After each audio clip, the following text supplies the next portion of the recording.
Olá, hoje nós vamos falar aqui sobre uma coisa que está causando uma celeuma muito grande para todos no âmbito penal. No âmbito penal. E quando eu falo no âmbito penal, eu falo de tipo penal aberto. Você sabe o que é um tipo penal aberto? Bem, eu resolvi fazer esse vídeo específico aqui para poder te explicar exatamente a repercussão do que é o tipo penal aberto e um pouco da história desse tipo penal específico, dessa classificação de tipo penal, tá? É um tipo penal, via de regra, incompleto, tá bom? Assiste aí, deixa teu comentário, aproveita, se inscreve no canal e achando interessante, compartilhe para os seus amigos. Forte abraço e vamos ao vídeo.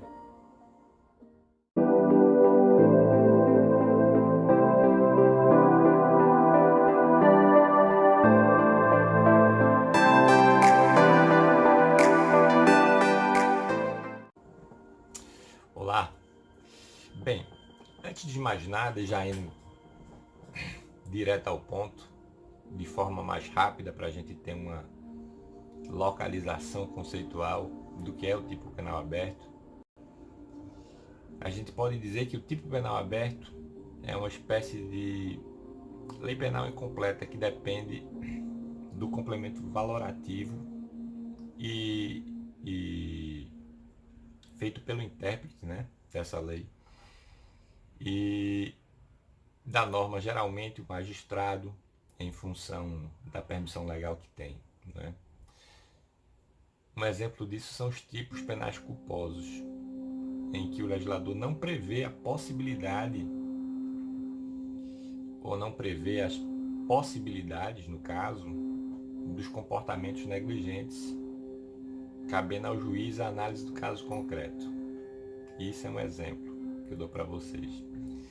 Mas, paradoxalmente, a gente tem a história do direito penal aberto, né, sendo iniciada por Hans Wetzel, né? Hans Wetzel, que no conceito originalmente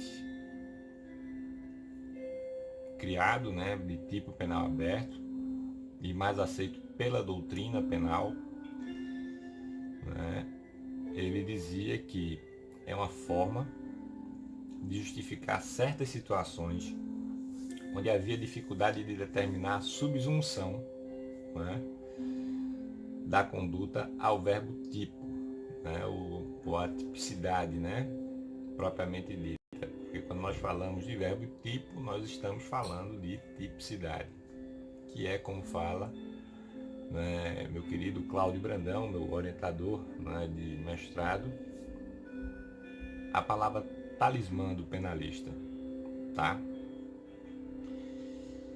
Nelson Hungria, né, define os tipos penais abertos como sendo aqueles que não possuem descrição completa delituosa, tá certo? E nesse sentido, né, Hungria fala disso lá nos seus comentários, né, o Código Penal de 1980, né, faz uma data, né, que ele falou isso. Nós temos que nos tipos abertos a tipicidade ela não indica antijuridicidade, e por ela não indicar antijuridicidade, como os tipos fechados, que são específicos, tá?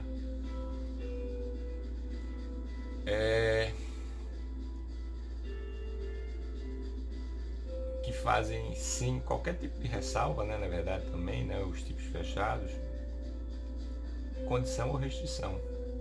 Então, a gente tem aqui o seguinte: os tipos fechados, como conceito, eles são completos.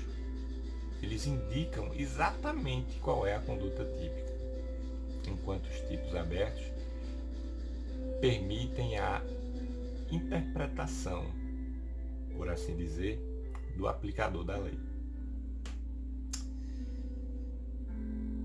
No caso dos tipos abertos, é necessária uma comprovação de ilicitude,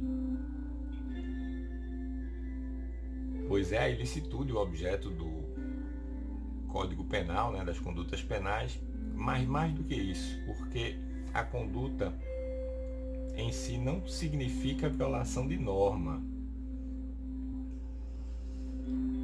sendo apenas possível a definição deste aspecto pelo aplicador ou intérprete da lei. Ele é que tem a tarefa, né, de tipificar cada conduta com fundamento, com doutrina, com jurisprudência, valendo-se para isso dos elementos que não são integrantes, né, expressamente do tipo. Isso a gente pode ver, por exemplo, quando a gente estuda, né, lá a questão dos tipos abertos.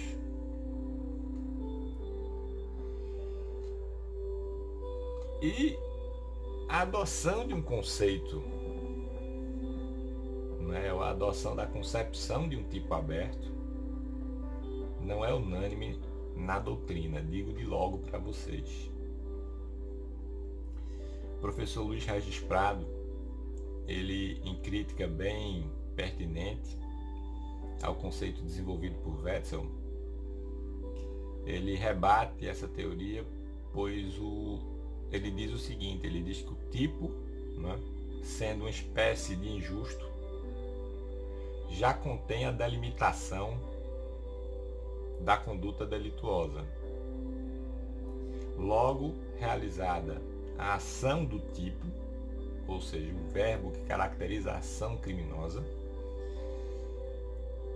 somente sob a forma de norma permissiva poderia haver a exclusão da antijuridicidade, sugerida como perfazimento dos componentes que integram o tipo.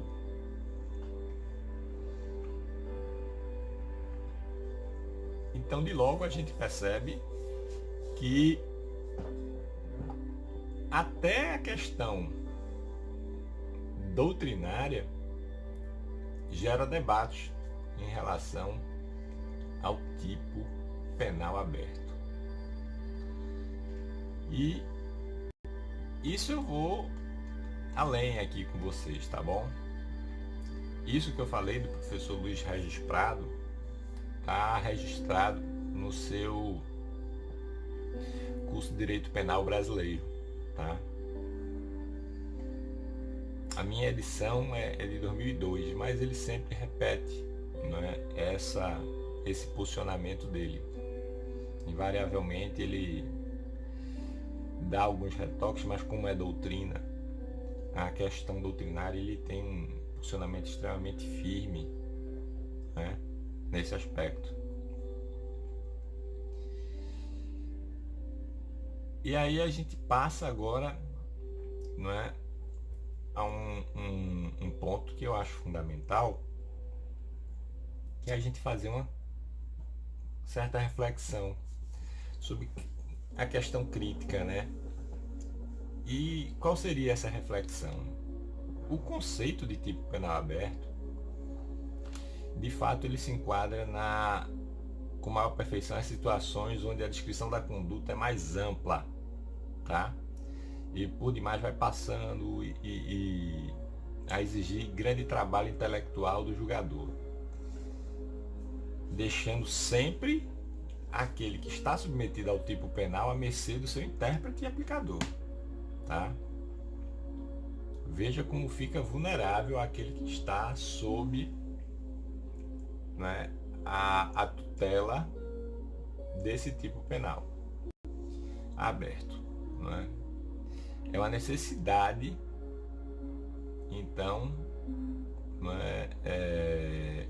Tendo em vista que a impossibilidade do legislador prever com precisão, não é, as condutas possíveis, ele joga um conceito aberto, não é?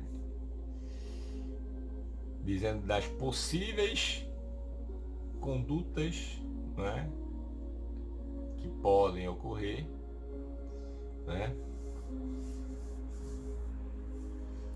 E falando dessas situações.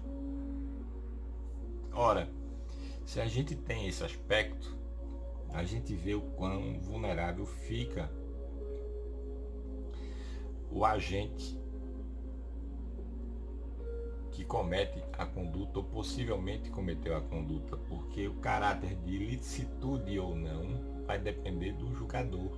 Então você fica refém de um único elemento, que é a consciência e a interpretação do julgador, deixando à mercê todo tipo de segurança jurídica em relação à precisão do tipo penal, tá? E uma das coisas que mais se debate no direito criminal, quando você tem situações que envolvem tipos abertos, tanto no direito penal quanto no direito processual penal, cabe aqui dizer, tá? É que a existência desses tipos, tá, penais, eles têm um quê de afrontamento ao princípio da reserva legal. Porque a gente constata que tem delitos que possuem um número quase que infinito de meios de execução. Como é isso? Como é que eu vou ter ao infinito, né, um número exponencial, N maneiras de cometer um delito sem delimitação? Você vai ficar à mercê, então você vai ter N meios de criminalização, né, ou de tipicidade para aquela conduta, ou para aquele, né, entre aspas, tipo penal. Assim, a conduta delituosa, ela fica marcada por uma indefinição que gera não somente insegurança jurídica para o agente, mas também para o aplicador, que a depender da forma como entenda aquela conduta naquele momento específico, naquele caso concreto, ele pode criminalizá-lo ou não. E mais uma vez vem o sentimento de insegurança jurídica.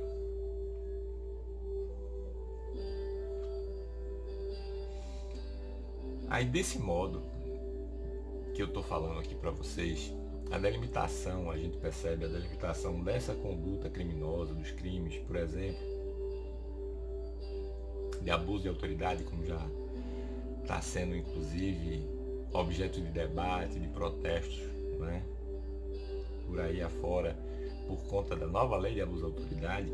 Ela esbarra numa redação vaga, tá? Que dispõe que qualquer atentado a direitos previstos nas respectivas alíneas, né, constituiria delito. Isso eu estou falando da lei antiga de abuso de autoridade, não desta nova. A antiga já trazia em seu bojo um quê de incertezas, né? Que é a lei 4898/65. E a simples tentativa naquela lei já consumava o crime. E eu fico aqui pensando, deve-se ter uma limitação semântica da interpretação do texto legal, porque a extensão demasiada da, puni, da punibilidade, né, ela pode deixar de ser interpretação e passar a ser analogia, o que é verdade. A gente não pode ter criação de tipo penal por analogia, tá certo? Um outro aspecto que a gente pode passar a olhar e observar seria a questão, por exemplo, do crime de tortura. A dificuldade da inserção do ordenamento brasileiro remonta a situações que, desde o advento da Lei 9455 de 97, né, que se debateu recentemente no STF, a conduta indiscriminada do artigo 233, né, do Estatuto da Criança e do Adolescente, como tortura, né? Se isso seria constitucional.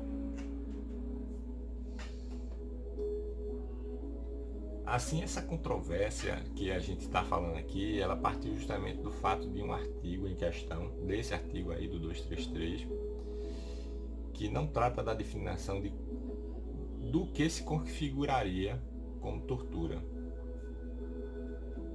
E aí isso aí foi objeto de debate no STF em razão de um HC, o HC 703.089, tá? Na verdade o HC 73.000 não. Na verdade é o HC 70.389, porque a gente já está nos 6 dígitos, né? Eu fico confundindo. Então no HC 70.389, né? 389. E esse HC que deu origem ao debate dessa controvérsia do artigo 233, onde os policiais eram acusados de agredir adolescentes sob sua autoridade com o intuito de obter confissão, tiveram a conduta analisada em uma decisão que foi não unânime, tá? Não unânime, e eles foram considerados, e o artigo foi considerado constitucional porque não trazia qualquer descrição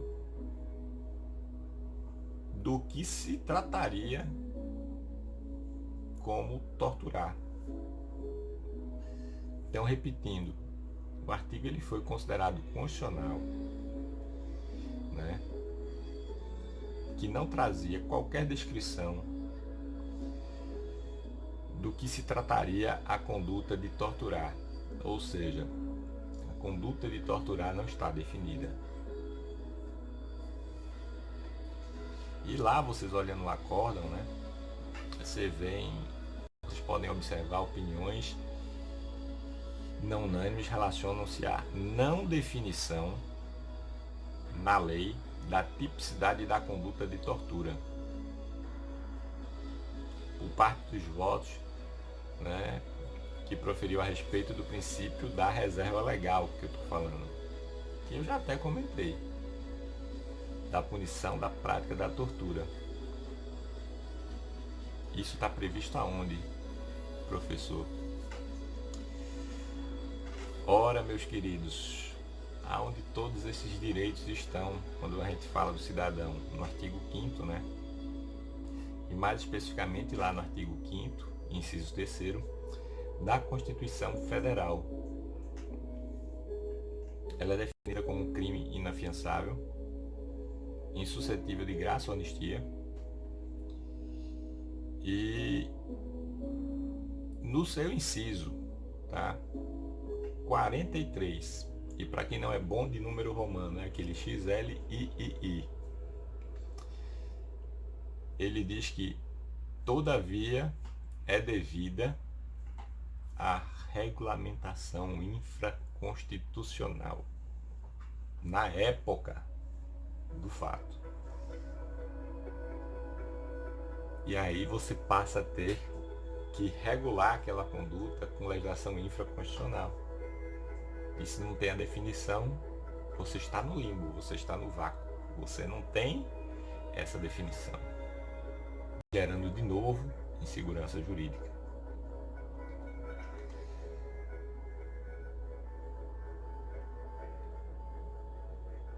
Ainda que a lei, tá, 9455, 97, tenha vindo a regular o crime de tortura, eu penso que as controvérsias sobre o tema, assim como a dificuldade de definição da conduta de ser incriminada como tortura, não desapareceram ainda. A doutrina critica muito a nova lei devido à falta de uma delimitação clara sobre quais seriam os fatos típicos da tortura. Porque existe não somente a tortura física, há que se pensar na tortura psicológica, há que se pensar também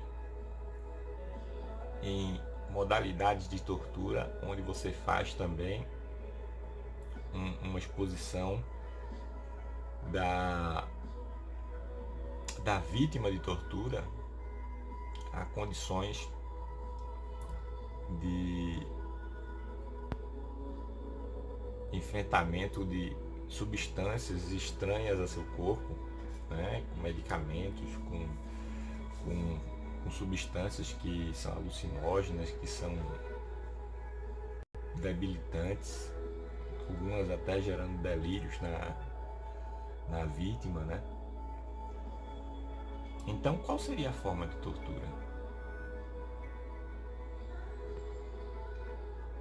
E aí eu volto aqui ao tema que atualmente está tão aquecido nos debates, que é a questão da vagueza, inclusive da nova lei de abuso de autoridade. E para a gente fechar, eu vou dizer aqui a vocês o seguinte: tratando-se dos crimes de abuso de autoridade e tortura, a gente vê que se ali a dificuldade de determinar com exatidão qual seria a conduta praticada para a configuração do delito. O fato de que as condutas, a exemplo da tortura, podem ser facilmente confundidas com outros crimes, o de lesão corporal, por exemplo,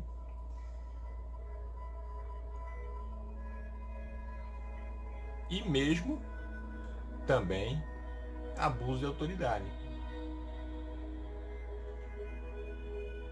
E aí, como aplicar uma lei assim, diante dessa vagueza, diante desse vácuo de indefinições, né? Porque o sentimento que gera para a parte, né, para aquele que vai sofrer o peso da lei, é enorme. Então você vai ter insegurança jurídica ali, né? Então, com essa rápida reflexão aqui sobre o tipo penal aberto, que não pretende nem ser aula, mas pretende ser somente um esclarecimento para vocês sobre alguns aspectos importantes a considerar sobre os tipos penais abertos. E é interessante que se observe isso, porque quando nós temos, na realidade, tipos penais abertos, ou até mesmo situações em processo penal onde você tem condutas, onde a decisão pode ser oriunda de um tipo penal aberto, você tem ali insegurança jurídica. E se você não tiver um julgador ou um aplicador da lei justo, equilibrado, que tenha pesos e contrapesos de boa hermenêutica jurídica, você vai estar deixando aquela pessoa que está sob o império da lei à mercê de uma única pessoa e não da lei, porque é o critério pessoal do julgador ou do aplicador da lei é que vai se haver a definição do que é lícito e do que é ilícito. Eu espero que com esse vídeo tenha conseguido esclarecer para vocês o motivo de ser tão perigoso para a sociedade como um todo os tipos penais abertos, porque eles permitem criminalizar qualquer conduta que em determinado tipo de lei sejam enquadrados, tá? Então reflitam nisso. Espero que tenham gostado das explicações. Eu fiz o mais pausadamente e o mais claro possível para que vocês possam entender até um pouquinho da história da conceituação doutrinária desse tipo penal específico. E gostaria de pedir a vocês duas coisas. Se você gostou desse vídeo, compartilha com teus amigos, tá? E se gostou do vídeo, se inscreve no canal, tá? E deixa aqui teu comentário. Para mim é muito importante isso, porque eu assim fico sabendo se você está gostando desse tipo de conteúdo, tá certo? Um forte abraço para você, né? Continue sempre, né, estudando, que é um caminho que abre tanto o pensamento, a autocrítica, como também te ajuda a entender melhor o mundo que te rodeia. Forte abraço do seu amigo André Canuto e até o próximo vídeo.